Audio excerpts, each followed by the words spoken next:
Étant donc justifiés par la foi, nous avons la paix avec Dieu par notre Seigneur Jésus-Christ.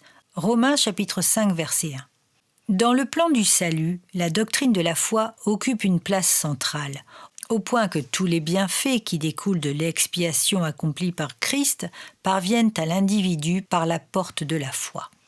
Pardon, purification, régénération, le Saint-Esprit, réponse aux prières, tout cela est accordé à la foi et reçu par la foi. Il n'y a pas d'autre chemin. Telle est la doctrine évangélique courante, acceptée partout où le sens de la croix de Christ est compris. La foi, au sens où la Bible l'entend, est la confiance en Dieu et en son Fils Jésus-Christ. Elle est la réponse de l'âme à la nature divine révélée dans les Écritures. Et même cette réponse serait impossible sans le travail intérieur opéré par le Saint-Esprit.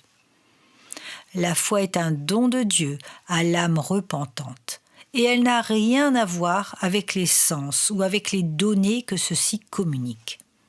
La foi est un miracle, c'est la faculté que Dieu accorde à l'être humain de faire confiance à son Fils.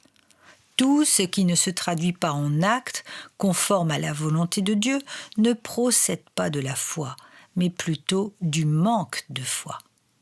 Foi et morale sont les deux faces d'une même pièce. D'ailleurs, la foi est essentiellement de nature morale. Toute foi en Christ comme sauveur personnel, qui n'amène pas la vie à une pleine obéissance à Christ comme Seigneur, est fausse et finit par tromper celui qui l'exerce.